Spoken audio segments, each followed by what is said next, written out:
यह पठन पाठन आपको प्राप्त करने और कराने के लिए साधन के रूप में करने जा रहे हैं। इस कर्म को और इसके लौकिक कर्म फल को भी आपको अर्पित करते हैं। ओम शांति शांति शांति। सबको सादर नमस्ते जी। दर्शन योग धाम ला करोड़ा संस्कृति वन की इस प्राकृतिक यज्ञशाला में, भव्य दिव्य सुंदर यज्ञशाला में विराजमान पूज्य स्वामी हरेश्वरानंद जी महाराज, यहाँ के कुशल संयोजक आचार्य प्रियस जी, वानप्रस्थी महेंद्र मुनि जी, वंदनीय मातृशक्ति और सभी यहाँ के रत्न ब्रह्मचारी गण और अतिथि महानुभाव। आज के वेद स्वाध्याय में जो मंत्र आया वो संध्या का अगमर्षण मंत्र का पहला मंत्र है ना। एक बार चलो पढ़ते हैं इसको। ओम ऋतं च सत्यं चाभिद्या तपसोऽध्यजायत ततो रात्र्यजायत ततः समुद्रो अर्णवः। बस 3 मंत्र हैं। आज एक मंत्र पाठ हुआ ना, तो ये अगमर्षण मंत्र का पहला मंत्र है। अघ माने क्या होता है, कोई बता पाएगा? पाप। मर्षण माने मसलना, नष्ट करना। तो ये 3 मंत्र आते हैं। पहले तो एक मंत्र ये, इसके बाद में कौन सा मंत्र आता है? ओम समुद्रादर्णवादादि संवत्सरो अजायत अहोरात्राणि विदधत् विश्वस्य मिषतो वसि सूर्या चंद्रमसो दाता यथा पूर्वमकल्पयत् दिवं च पृथिवीं चान्तरिक्षमथो स्व।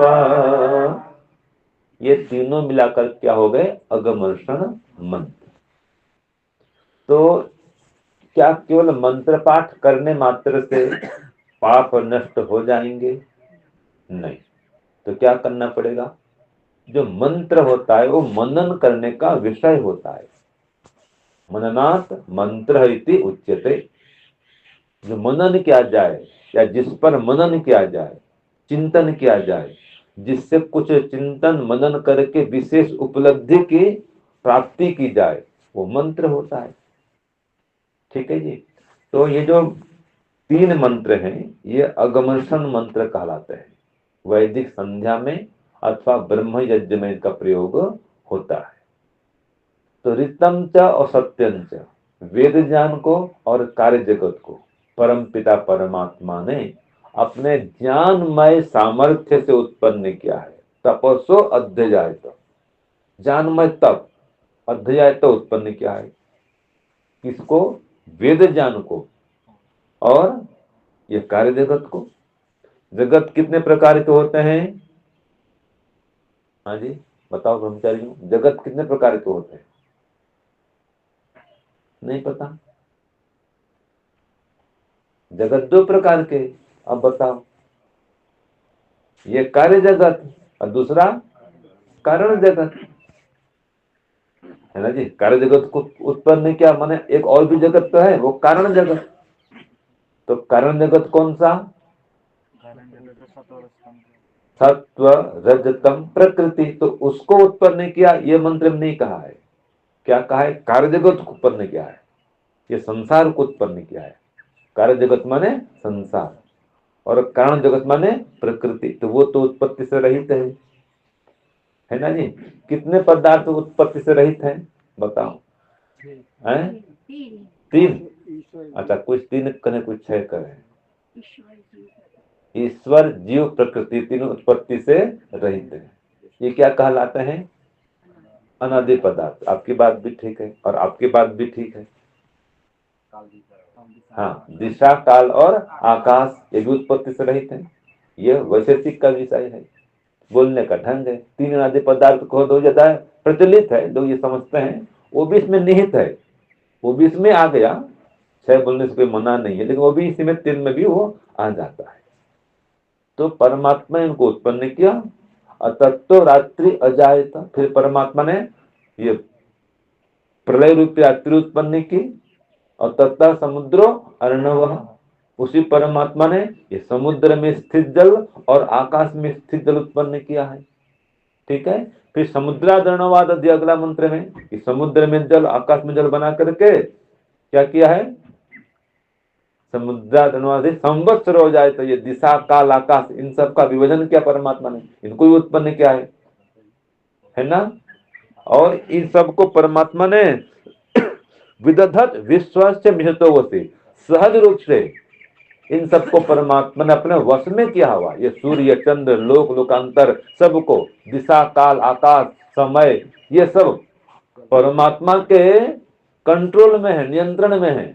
याद रखिए, ये ग्रह नक्षत्र भी अपने आप नहीं घूम रहे, अपने आप नहीं चल रहे हैं। इनका उत्पादक भी, इनका संचालक भी, इनका नियंत्रक भी, और बाद में प्रलय काल में इनका विनाशक भी कौन है? परमात्मा। फिर बाद में आता है सूर्या चंद्र मसोधाता यथा पूर्वम अकल्पयत, जिसे ये सूर्य चंद्र अभी उत्पन्न किया परमात्मा ने, वैसे हर सृष्टि में यथा पूर्वम अकल्पयत, पूर्व कल्प कल्पांतर में जैसे उत्पन्न किया था वैसे अभी उत्पन्न किया है। और ये क्या कहते हैं इसको? दिवंच पृथ्वींच अंतरिक्षमच्छम अंतरिक्षम अंतरिक्षम अथो स्व, ये आकाश में जो द्विलोक को हो और लोक लोकांतर को हो, ये पृथ्वी लोक भी, ये सबको परमात्मा उत्पन्न करके धारण किया हुआ है। ठीक है, चला भी रहा है। तो अब ये तीन मंत्र हो गए, ये अगमर्षण मंत्र।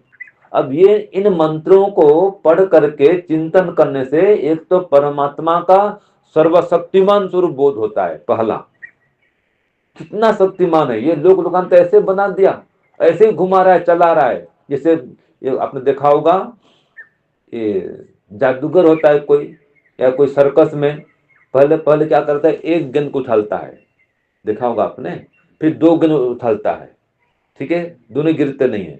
फिर तीन गेंद उछालता है, तीन गेंद, फिर चार गेंद, पांच गेंद, देखा होगा आपने ना। अब हम एक गेंद को उछालते हैं, दो गेंद करते क्या कैच कर पाएंगे? एक गेंद उठाओ तो चलो पकड़ लो, दो गेंद उठाओ तो देखो और पकड़ो, दोनों छूट जाएगा या एक ही पकड़ में आएगा।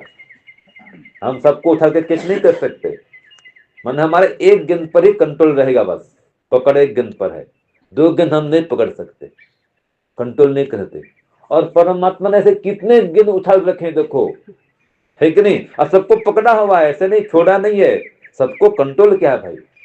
पकड़ना मतलब कंट्रोल करना। सभी अपने अपने राह में चल रहे हैं, अपनी कक्षा में गति में घूम रहे हैं, सबकी गति निश्चित है, दिशा निश्चित है, और चलने का जो स्थान वो भी निश्चित है। जैसे रेल की पटरी, हर गाड़ी का क्या होता है? दिशा निश्चित है, समय निश्चित है, इसको इसी में जाना है, इस रूट में जाएगा, रूट कहो, सबका रूट निश्चित है। जो रूट बदला या समय में बदला हुआ तो गाड़ी टकरा जाती है। यहाँ पर टकराव भी होता है, लेकिन उसके यहाँ टकराव नहीं है। तो कितना बुद्धिमान है, कितना ज्ञानवान है, कितना बलवान है कि इन सबको बनाया भी है और बुद्धिमत्ता पूर्वक चला रहा है। और वेद का ज्ञान दिया है, सर्वज्ञ है, वेद में सब विद्या भरी पड़ी है, सर्वज्ञ है, तो अनंत ज्ञानवान है, सर्वंतर्यामी है, सब कुछ जानता है। तो हमारे कर्मों को जानता है और हमको वश में क्या हुआ है? जब ब्रह्मांड को वश में क्या है, हमको वश में क्या हुआ है, हमको भी नियंत्रण में रखा है। कोई पाप काम करो बच नहीं सकते, दंड लो, या तो दंड देगा परमात्मा तो खुद दंड ले लो, बचना है तो, ठीक है जी, नहीं तो भोगना पड़ेगा उसका दंड। तो परमात्मा के ये सर्वशक्तिमान स्वरूप को, ज्ञान स्वरूप को और न्यायकारी स्वरूप को, दंड न्याय करना, तो उसका न्याय करे स्वरूप को। और फिर परमात्मा कुछ भूलता नहीं है। हाँ जी, परमात्मा कुछ भूलता है क्या? नहीं भूलता है। तो कहा यथा पूर्वम अकल्प, जैसे पहले को दुकान दुकान लोग मंत्र बनाए थे, अब भी ऐसे बनाएंगे। कल हम थे धांधरा में, तो छत में था, मैं एक नीम का पेड़ देख रहा था। मैंने कहा दो, एक नीम का पेड़ कैसे खड़ा है भाई? अपने गुरुकुल वहां पर सुंदरपुर में भी नीम का पेड़ है, जाते ही राइट साइड में, वो भी ऐसे नीम का पेड़, ये भी ऐसे नीम का पेड़। फिर मेरे मन में अभी ऐसे नीम के पेड़ रामायण काल भी तो होते होंगे, वही अंतर है, वही स्वरूप, वही रंग रूप, वही ऐसे पत्ती, कोई अंतर नहीं। जैसे पीपल बरगद नीम के पेड़ आज देखते हैं आप लोग ना, ऐसे महाभारत काल में थे, ऐसे ही रामायण काल में थे, कोई अंतर नहीं। ऐसे हिरण तब भी थे, मृग तब भी था ऐसे ही, शेर ऐसे ही थे, गाय माता गौ माता ऐसे ही, अब भी ऐसे ही, कोई अंतर नहीं। ऐसे मनुष्य, ये कौन बनाने वाला है? परमात्मा। तो कुछ भी भूल चूक नहीं करता। और ये तो इस जमाने में, इस काल में, इस युग में, इस सृष्टि में, ऐसा हर सृष्टि में, हर कल्प में ऐसा ही बनाता है। जब भी धरती बनाएगा ऐसे ही संसार बनेगा, ऐसे ही पेड़ पौधे, ऐसे ही पीपल, ऐसे बरगद, हर बार ऐसे आंवले, नाम भी यही होगा। संस्कृत में जो नाम है वही नाम होगा, कोई अंतर नहीं। ऐसे मनुष्य, वही नाम भी ऐसे मनुष्यों का भी। मनुष्य को नरह कहें, मनुष्य कहें की बात है, पुरुष कहें, यही नाम चलेगा, कोई और कोई दूसरा कोई नाम नहीं आएगा। ठीक है जी। तो परमात्मा इस प्रकार से जानवान है, स्मृतिवान है, आपके हर कर्मों को जानता है, कितना कर्म फल दिया वो भी जानता है, कितना देना बाकी है वो भी जानता है। तो परमात्मा के सर्वज्ञपन को, न्यायकारीपन को जो आप जानेंगे, तो क्या होगा? कभी भी अन्याय अधर्म पाप नहीं करेंगे, उससे बच जाएंगे। ये अगमर्षण मंत्र का इस प्रकार चिंतन करना है। और ये संध्या मंत्र पूरा, ये तो एक पार्ट है। संध्या मंत्र में कई पार्ट हैं, पता है आपको? ये तो अगमर्षण मंत्र हुआ, इसके बाद क्या मंत्र आता है? मनसा परिक्रमा, बीच में आता है सन्नो देवी, वो पहले भी आता है, अभी भी आता है। तो सन्नो देवी मंत्र का क्या महत्व है, ये पता है? बैठिए। तो एक मंत्र ऐसे बताओ जिसमें सब कुछ मांग लिया गया है। बताओ ब्रह्मचारी, ए टू जेड आपको जो भी चाहिए। हाँ, यही अभिष्ट और पीत है, ये सन्नो देवी मंत्र तो है, इसी में सब कुछ मांग लिया गया है। तो मैं तो कई बार बोल देता हूँ ऐसे, अरे भाई संध्या मंत्र नहीं कर पाते हो तो कम से कम पहले का मंत्र बोल दिया करो, सन्नो देवी, और अंतिम मंत्र उसको नमस्ते कर दो, नमस्कार मंत्र तो बोल दो कम से कम। कोई कितना ही व्यस्त हो, इतना तो बोल सकता है। ये तो पूरा संध्या करनी चाहिए। जो दो समय की संधि वेला में ईश्वर की उपासना करेगा, वही अंतिम संधि वेला में परमात्मा को याद कर पाएगा। याद रखिए, जीवन भर तो नाम लिया नहीं परमात्मा का, सुबह शाम ध्यान किया नहीं, वो अंतिम काल में क्या ध्यान करेगा जी? दिन भर पैसा, जीवन भर पैसा पैसा पैसा, तो मरण काल में भी पैसा पैसा है, स्कूल देना है, लेना है, यही बात करे घर वालों से। बेटे को पुत्र बोलेगा भाई इसको उससे लेना है, वसूल करना, वही बात करते रहेगा। तो इसलिए संध्या जरूर करें सुबह शाम। तो जो सन्नो देवी का मंत्र है वो क्या कहता है देखो, बोलो ओम शन्नो देवीरभिष्टय आपो भवन्तु पीतये संयोरविस्रवन्तु नः। एक प्रकार से ये सर्व मनोकामना पूर्ति कारक मंत्र है। ठीक है जी। तो अभिष्टय और पीतय दो शब्द इसमें विशेष है। अभिष्ट माने जो भी आपकी अभिष्ट मनोकामनाएं हैं, तो मनोवांछित सुख के लिए, लौकिक सुख के लिए, लौकिक कामनाओं की पूर्ति के लिए प्रार्थना है इसमें। और पीतय माने पूर्ण सुख के लिए प्रार्थना है, मोक्ष सुख के लिए प्रार्थना है। और सबसे पहला कहा सम, हे ईश्वर सम आप कल्याणकारी है, सम माने कल्याणकारी है, मेरा भी कल्याण करिए। आप देवी हैं, दिव्य गुण से युक्त हैं, सबके प्रकाशक हैं, मुझे दिव्य बनाइए, मेरे अंदर बुद्धि का प्रकाश करिए। ठीक है, आप सर्वत्र व्याप्त हैं, विष्णु हैं, विष्णु माने सर्वत्र व्यापनशील परमात्मा, आप कहा उसको, आप सर्वत्र व्याप्त हैं, तो सर्वत्र मुझे आपकी अनुभूति कराइए, सर्वत्र मुझे आपका कल्याण प्रदान करिए। और अभिष्ट है, पीत है, मेरे अभीष्ट मनोकामनाओं को, मैंने संसार के सुख को भी दीजिए, और पीते पूर्ण सुख मोक्ष सुख भी दीजिए, और संयोरभिस्रवन्तु नः, मेरे चारों ओर परम सुख शांति की वृष्टि करिए। अभिस्रवन्तु, जैसे जल गिरता है, ऐसे चारों ओर मेरे सुख की वृष्टि करिए। तो ये मंत्र है, आत्मन मंत्र भी है, ठीक है। फिर बाद में आप बोलते हैं वो अंग स्पर्श मंत्र, और क्या आता है बाद में, पुनः तो जो बोलते हैं मार्जन मंत्र। तो अंग स्पर्श मंत्र, ओम वाक वाक, ओम प्राण प्राण, उसमें सभी अंगों को हृष्ट पुष्ट करने के लिए, स्वस्थ करने के लिए प्रार्थना है। अब स्वस्थ हो गए, हृष्ट पुष्ट हो गए, बाद में फिर अगर अभिमान आ जाएगा तो व्यक्ति पाप करता है। शरीर स्वस्थ है, बलवान है, अगर धार्मिक नहीं है, अभिमान में आ गया तो बस कुछ भी काम करेगा, अधर्म करेगा, पाप करेगा। तो प्रार्थना है कि हे परमात्मा, मैं स्वस्थ रहूं, निरोग रहूं, लेकिन कभी पाप काम नहीं करूं। तो बार बार कहा पुनः तो पुनः तो पुनः तो। पुनः तो माने क्या होता है जी, पवित्र कर दीजिए। तो मेरे आंखों में, कानों में, नाकों में, नासिका, मुख, कंठ, हृदय, नाभि, पैर, हाथ, सभी में आप पवित्रता का संचार करिए। इसको बोलते हैं मार्जन मंत्र। आप बर्तन मांजते हैं ना, तो यहाँ पर इंद्रियों को मांजना होता है, मतलब शुद्ध करना होता है, ये मार्जन मंत्र है। फिर बाद में आता है प्राणायाम मंत्र, रोज प्राणायाम भी करिए, ओम भू ओम भुव स्व, ये प्राणायाम मंत्र है। फिर बाद में आता है ये अघमर्षण मंत्र। तो अघ माने पाप, पाप को मसलने का मंत्र। तो ईश्वर के स्वरूप का चिंतन करेंगे इन मंत्रों के माध्यम से, तो पाप नष्ट होगा, पाप से बच पाएंगे। जो पाप हो गया है उसका तो दंड भोगना पड़ेगा, उससे बच नहीं सकते, ठीक है जी। हाँ, फिर आगे क्या आता है, मनसा परिक्रमा मंत्र। तो मन के माध्यम से चारों ओर परिक्रमा करना, सभी दिशा में, ऊपर भी नीचे भी, और परमात्मा को अधिपति स्वीकार करना। ये प्राची माने पूर्व की ओर, दक्षिणा माने दक्षिण की ओर, प्रतीचि माने पश्चिम की ओर, उदीची माने उत्तर की ओर, ध्रुवा माने नीचे की ओर, ऊर्ध्वा माने ऊपर की ओर। इन सभी दिशा में परमात्मा हमारा रक्षक बना हुआ है, हम सबका अधिपति बना हुआ है, हम सबकी विशेष रक्षा कर रहा है, खुद भी कर रहा है और करवा भी रहा है अपनी शक्तियों से। जैसे कि आदित्य ऐसा वह पहले में आता है ना प्राचीन मंत्र में, ये सूर्य किरणें हमारे लिए वाण समान रक्षक है, ठीक है। पितर ऐसा वह विद्वान गण वाण समान रक्षक है, ठीक है। और असनी सवह, ये विद्युत किरणें रक्षक है बाण समान। फिर कलमा से गिरो भी आता है, ये पेड़ पौधे रक्षा करने वाले हैं। और कहता है अजगर आदि सांप प्रदाकु रक्षिता, जो अजगर आदि सांप है, सांप बिच्छू भी रक्षा करते हैं, विष पी करके वायुमंडल के। अन्न में सब जो अन्न वो रक्षक है ही हमारा, धरती माता रक्षक है।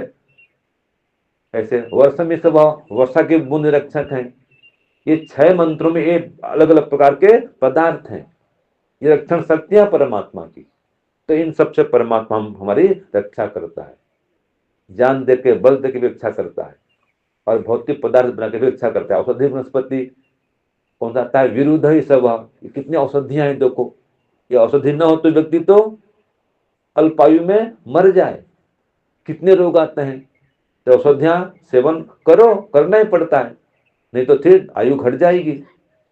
ये परमात्मा ने उत्पन्न किया औषधियों को भी। तो इस 6 मंत्रों में परमात्मा की रक्षण शक्ति का वर्णन है, और वो हमारा अधिपति है, रक्षक है, पालक है, ये कहा गया है।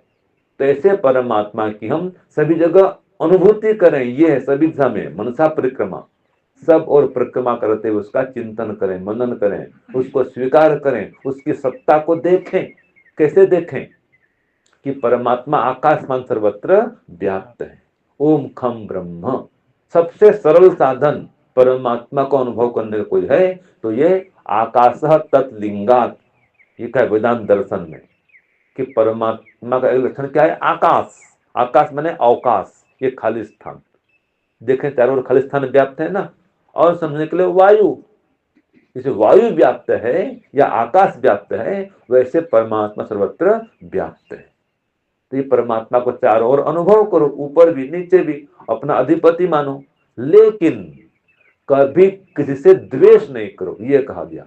योस्मान द्वेष्टि यम वयम तंबो दंभे दध्म, कि जो हमसे द्वेष करता है या जिससे हम द्वेष करते हैं उसको परमात्मा के न्याय रूपी जबड़े में रखकर हम विनष्ट कर दें। हे परमात्मा, जो मुझसे द्वेष करता है या मैं जिससे द्वेष करता हूं उस द्वेष को आपके न्याय रूपी जबड़े में रखकर विनष्ट करता हूं। ऐसे ईश्वर से बातचीत करते हुए संध्या उपासना करिए, आपका संबंध ईश्वर से जुड़ेगा। फिर बाद में आता है उपस्थान मंत्र, माने ईश्वर को अपने निकट उपस्थित अनुभव करने का मंत्र। या तो आप उसके निकट उपस्थित हो जाओ या उसको उपस्थित मानो अपने सम्मुख में। तो उपस्थान मंत्र में परमात्मा को अपने निकट अनुभव किया जाता है। और क्या मंत्र है कि पहला ओम उद्वयं तमसस्परि स्वः पश्यन्त उत्तरम देवं देवत्रा सूर्यमगन्म ज्योतिरुत्तमम् ओम उदुत्यं जातवेदसं देवं वहन्ति केतवः दृशे विश्वाय सूर्यम् ओम चित्रं देवानामुदगादनीकं चक्षुर्मित्रस्य वरुणस्याग्नेः आप्राद्या वा पृथिवी अंतरिक्षं सूर्य आत्मा जगतस्तस्तु सश्च स्वाहा ओम तच्चक्षुर्देवहितं पुरस्तात् शुक्रमुच्चरत् पश्येम शरदः शतं जीवेम शरदः शतं शृणुयाम शरदः शतं प्रब्रवाम शरदः शतमदीनः स्याम शरदः शतं भूयश्च शरदः शतात्। ये चार मंत्र कहलाते हैं उपस्थान के मंत्र। ठीक है, उद्वयम वाला, फिर उदित्यम, फिर चित्रम, फिर ये तच्चक्षु। तो इन चारों मंत्रों के माध्यम से हम परमात्मा को अपने निकट में अनुभव करें।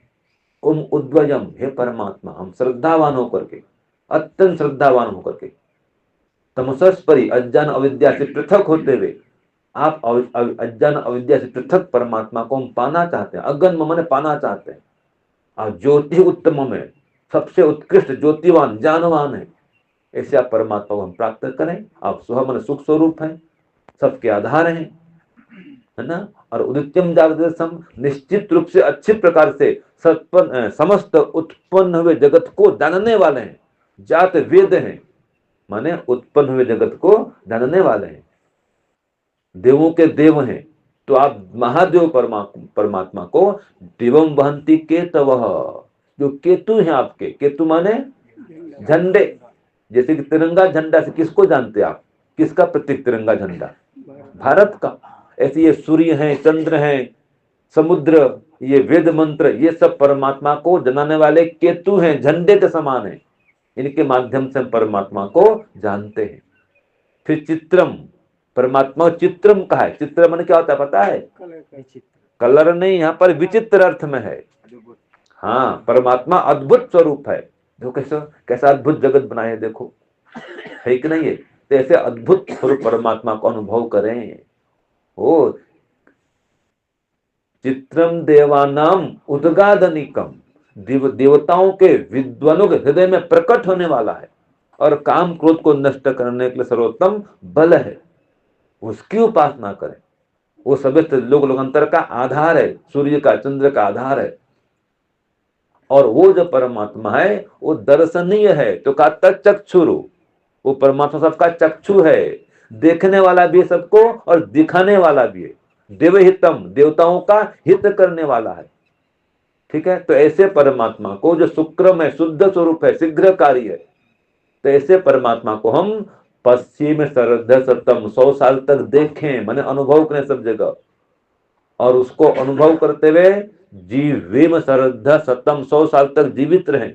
ये प्रार्थना करते हैं ईश्वर से कि हे परमात्मा, हम आपको सर्वत्र देखते हुए, अनुभव करते हुए, आपकी कृपा से 100 साल तक देखते रहें, 100 साल तक सुनते रहें, 100 साल तक बोलते रहें, 100 साल तक स्वस्थ निरोग रहें, अपने काम आप करते हुए जीवित रहें और 100 साल से अधिक भी जीवित रहें। ऐसी प्रार्थना है इसमें, इसलिए संध्या जरूर करना। और बाद में क्या आता है, हे ईश्वर दयानिधे भवत कृपयानेन जपोपासनादि कर्मणा धर्मार्थ काम मोक्षणम सद्य सिद्धिर भवेन्न। इसमें जीवन के लक्ष्य की प्राप्ति की बात है। कि आपकी कृपा से हम शीघ्र ही धर्म अर्थ काम और मोक्ष को प्राप्त करें। ये जीवन का 4 उद्देश्य है, इसको प्राप्त करना हमारा लक्ष्य है, तब जीवन सफल। हमारे आचार्य दिनेश जी बोलते हैं जब पेड़ में फल आ जाए वो सफल। ऐसे जीवन में ये 4 फल लगे, धर्म अर्थ काम और मोक्ष, ये मिल जाए तो जीवन सफल। सफल माने फल सहित। तो 4 फल है मानव जीवन के। तो धर्म करो, अर्थ भी धर्म करो, कमाओ, फिर कामनाओं की पूर्ति करो और मोक्ष प्राप्त करो। ये जीवन का अंतिम लक्ष्य है। लास्ट में इसमें आता है नमस्कार मंत्र। वो क्या है? ओम नमः शंभवाय च मयो भवाय च नमः शंकराय च मयस्कराय च नमः शिवाय च शिवतराय च। ये नमस्कार मंत्र है कि हे ईश्वर, आप सुख स्वरूप हैं, सुख प्रदाता हैं, धर्म स्वरूप हैं, धर्म में नियुक्त करने वाले हैं, अत्यंत मंगल स्वरूप हैं और हमारा अत्यंत मंगल करने वाले हैं, मोक्ष स्वरूप हैं, हमको मोक्ष देने वाले हैं। ऐसे आप परमात्मा को हम बारंबार नमन करते हैं, अर्थात आपके अनुकूल बनते हैं, आपको अपने अनुकूल बनाते हैं। ठीक है जी, आप हमको 3 प्रकार के दुख से, ताप से दूर कर दीजिए। तो 3 दुख क्या क्या होता है बताओ जी ब्रह्मचारियों जो आए बाहर से। 3 प्रकार दुख से छूटना हमारा कर्तव्य लक्ष्य है ना जी। 3 दुख कौन कौन से होते हैं और बताओ, आप इसको अतिथि जो आए हैं। आध्यात्मिक, आदि दैविक, आदि भौतिक। हाँ, आध्यात्मिक दुख, आदि भौतिक दुख, आदि दैविक दुख। इन तीनों दुख को छूटना ही मानव का लक्ष्य है। अब इसके लिए जब तक आप संध्या उपासना नहीं करेंगे, योगाभ्यास नहीं करेंगे, यम का पालन नहीं करेंगे, ईश्वर की उपासना ध्यान नहीं करेंगे, लक्ष्य कैसे मिलेगा? बिना साधन के साध्य प्राप्ति नहीं होती। आप अहमदाबाद से आए हैं, साधन चाहिए ना भाई। तो साधन के बिना आप ये लाकोडा दर्शन योग धाम नहीं पहुंच सकते। तो जब बिना साधन के दर्शन योग धाम नहीं पहुंच सकते तो क्या बिना साधन के मोक्ष धाम में पहुंच जाएंगे? नहीं पहुंच सकते। ये साधन है, योगाभ्यास, ध्यान, उपासना, संध्या, है ना, और हवन, स्वाध्याय, सत्संग, ये चाहिए। तो इसलिए आपको प्रयत्न करना पड़ेगा, संकल्प करना पड़ेगा। बिना संकल्प के व्यक्ति सुबह शाम ध्यान नहीं कर सकते, याद रखिए। कई लोग हैं, मैंने ऐसे कई देखे विद्यार्थियों को गुरुकुल के पढ़े हुए जिनको संध्या मंत्र याद नहीं है भाई। हम संध्या मंत्र पढ़ रहे थे, आचार्य जी आप भी थे ना, तो देखा मैंने वो ब्रह्मचारी पुस्तक खोला है। अरे भाई, संध्या मंत्र खोलने के लिए, बोलने के लिए पुस्तक खोलना पड़ रहा है। तो ये क्यों पुस्तक खोलना पड़ा बताओ? संध्या करने के लिए भी पुस्तक खोलना पड़े तो इसका मतलब क्या हुआ जी? है मंत्र याद नहीं है, मतलब रोज सुबह शाम मंत्र नहीं बोल रहा है, सीधी बात है, ये पता चल गया हमको।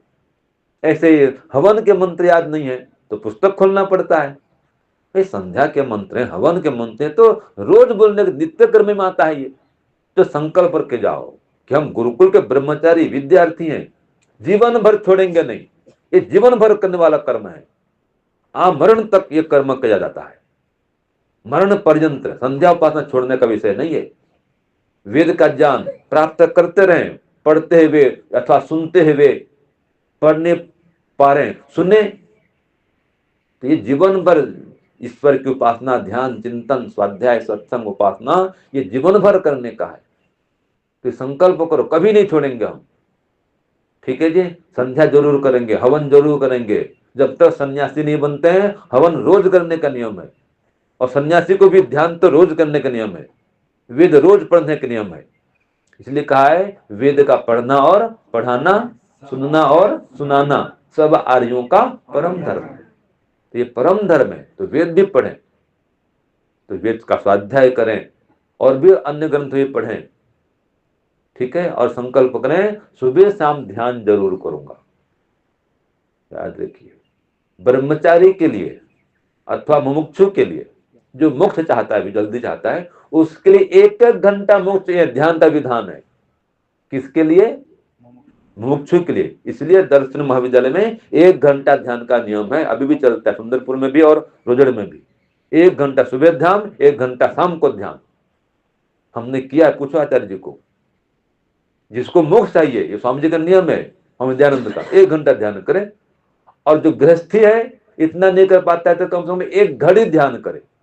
जो मुमुक्षु है 1 घंटा ध्यान करे, और जो गृहस्थी है वो 1 घड़ी ध्यान करे।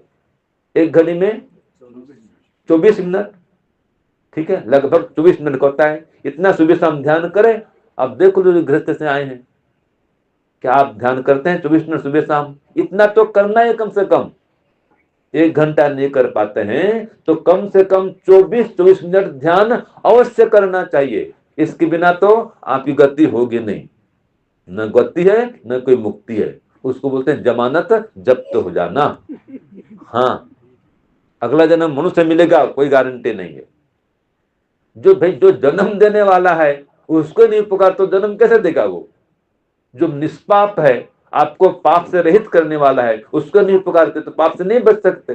जो पाप से नहीं बच पाएंगे तो जन्म मरण बंधन से नहीं छूट सकते, अगला जन्म मानव का नहीं पा सकते। तो कम से कम सुबह शाम ध्यान करें, रोज हवन करें, रोज स्वाध्याय करें। अगर घर में है तो माता पिता सास ससुर इनकी सेवा करें, पशु पक्षी की सेवा करें, गौ माता सेवा करें। घर में गाय नहीं है तो गौशाला में दान करें, ठीक है नहीं, विद्वानों का सत्कार करें। ये 5 महायज्ञ है, ये करना चाहिए, हर गृहस्थ का कर्तव्य है ये। रोज स्वाध्याय करें लेकिन पाप काम से पृथक रहे तो अगले जन्म में मनुष्य बन सकता है। और जो विशेष उन्नति चाहता है, प्रगति चाहता है, वो 1 घंटा ध्यान करे, समय निकाल करके। ईश्वर की चाहता है सन्निधि को, वो चाहता है समाधि को, ईश्वर की अनुभूति चाहता है तो 1 घंटा ध्यान करे। तो इस प्रकार से संकल्पबद्ध हुए कि संध्या उपासना जीवन भर नहीं छोड़ेंगे।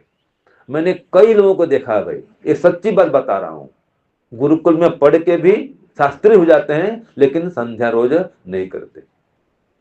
कई उपदेशक मिल जाएंगे आपको, और गृहस्थी को तो बात ही छोड़ दो, बोल स्वामी जी आपसे क्या संध्या उपासना बात करते हो, मरने का फुर्सत नहीं है, ऐसे बोलते हैं वो लोग। आप तो ध्यान की बात करते हो, हाँ सांस लेने की फुर्सत नहीं बोल देते हैं। अरे भाई ये फुर्सत नहीं तो क्या मरोगे नहीं? मरना ही पड़ेगा। ऐसे मरोगे तो अगर ध्यान नहीं किए, हवन नहीं किए तो फिर मानव जीवन नहीं मिलेगा। तो इसलिए ये संकल्प लें कि सुबह शाम जरूर ध्यान करेंगे, हवन भी रोज अवश्य करेंगे, स्वाध्याय जरूर करेंगे। तो आपका ये 3 काम हो जाएगा, शुद्ध ज्ञान, शुद्ध कर्म, शुद्ध उपासना। आपका ये जीवन सफल, आपका अगला जीवन भी श्रेष्ठ बनेगा। तो परम पिता परमात्मा आपके अंदर ये संकल्प शक्ति दे कि आप संकल्प करें सुबह शाम ध्यान करने का, रोज हवन करने का, और रोज वेद के स्वाध्याय करने का। अब दक्षिणा दो भाई, लाओ दक्षिणा। दक्षिणा क्या है? संकल्प करो। कौन कौन देंगे दक्षिणा? होता करो हाथ। जो रोज सुबह शाम ध्यान का संकल्प करता है वो दक्षिणा है मेरी। हाँ, तो आचार्य जी भी दक्षिणा दे रहे हैं, बहुत बहुत बड़ी बात है। ठीक है जी, तो रोज सुबह शाम ध्यान जरूर करो जितना समय हो सके, ठीक है जी। तो ये मुख्य दक्षिणा है। आप इनको कौन देंगे सुबह शाम ध्यान वाले, बताओ? हाँ, आप भी दे रहे हैं, अच्छी बात है, दक्षिणा दे रहे हैं। आपके लिए छूट है, गृहस्थियों के लिए आप कम से कम 10 मिनट भी करना, गायत्री मंत्र जप करना, ओम का जप करना। इतनी याद है ना भाई, ओम गायत्री जप भी चलेगा आपके लिए, संध्या मंत्र याद नहीं है तो कोई बात नहीं। और हवन रोज करो तो सोने पे सुहागा, 4 चांद लग जाएगा जी। रोज हवन कर सकोगे तो और अति उत्तम बात है। कौन कौन हवन करते हैं इसमें बताओ? जो घर में हवन करते हैं 2 हैं, तो बाकी लोग नए नए आए हैं, आज धाम में लगता है। आप संकल्प लेके जाएं कि घर में हवन करेंगे, और हवन नहीं आता है आपको सिखा देंगे, सुरेखा बहन जी है सिखा देगी। बस बढ़िया है, जब आता है तो क्यों नहीं करना भाई। बस एक छोटी कहानी सुना दो, विराम दूंगा। देखो अगर आता है फिर भी नहीं करते हैं तो कैसे होगा, देखो बता दूं आपको। छोटी कहानी बच्चों के लिए भी आए हैं ना भाई, फिर विराम दे दूंगा। एक बार एक छोटा सा बालक था, अपने मामा जी के गांव गया, तो उसकी माँ अपने मायके गई हुई थी, ठीक है जी। ये भी चला गया माँ से मिलने के लिए कि चलो माँ तो रह रही 2 दिन से, मैं भी 2 दिन रहूंगा, फिर बाद में पिताजी के साथ में आ जाऊंगा, लेने आएंगे। तो चला गया मामा जी के गाँव में। तो माँ तो है ही पहले से। अब पहुंच गया। फिर 2 दिन बढ़िया आराम से रहा जी, खेलकूद करते हुए। फिर बाद में पिताजी पहुंच गए लेने के लिए, चलो बेटा आप चलते हैं। अब जाने का समय हो गया, तो सामान वामान पैक करके चलो खाना खाओ और जाओ। तो माँ ने सोचा अभी पतिदेव आए हैं, बेटा है, तो जो उनका प्रिय भोजन है, आज बोलते हैं फेवरेट डिश बोलते हैं आजकल ना, तो वो बना दिया उन्हें, हैं वही बना दिया। और बस इडली सांभर और उत्तपम सब बढ़िया बना करके रख दिया। ठीक है जी। तो अब बेटे को पसंद तो है, पतिदेव को पसंद है, लेकिन बेटा खाता नहीं है। मामा जी खा रहे हैं और पिताजी खा रहे हैं, सब लोग खा रहे हैं, ये नहीं खा रहा है। तो कहते हैं बेटा खा, खाता क्यों नहीं? नहीं नहीं खाऊंगा। अरे भूख लगी है, प्लेट सजी है, खाना खा लेना, सब लोग खा रहे हैं। नहीं नहीं खाऊंगा, स्वस्थ भी ठीक है, स्वास्थ्य भी ठीक है। तो ऐसे बच्चों क्या बोलेंगे जी? भूख लगी है, प्लेट सजी है, सब लोग खा रहे हैं, मनपसंद भोजन है, माँ परोस रही है, क्या बोलते हो गुजराती में उसको? मामा घर और माँ परोसने वाली? મામાનું ઘર અને મા પીરસનાર. हाँ, मामाનું घर અને माँ પીરસનાર. મોસાળમાં જમવાનું. મોસલમાં જમવાનું, મોસાળમાં જમવાનું। देखो, तो वहां भी जाकर खाता नहीं है, तो अब उसको आप बुद्धिमान बोलेंगे? नहीं बोलेंगे। भाई बुद्धिमान तो वो है जो बढ़िया भोजन है, स्वास्थ्य ठीक है, भूख लगी खाओ। ऐसे आपको गायत्री मंत्र याद भी है, ओम मंत्र याद है, हवन करने भी आता है, फिर भी हवन नहीं करते, फिर भी ध्यान नहीं करते, क्या कहेंगे आपको? आप बता दो। ये दृष्टांत है। इसलिए बुद्धिमान बनो, विद्वान बनो और ईश्वर को प्राप्त करो, आयुष्मान बनो। खूब खूब आशीर्वाद। ओम शांति, ओम शांति।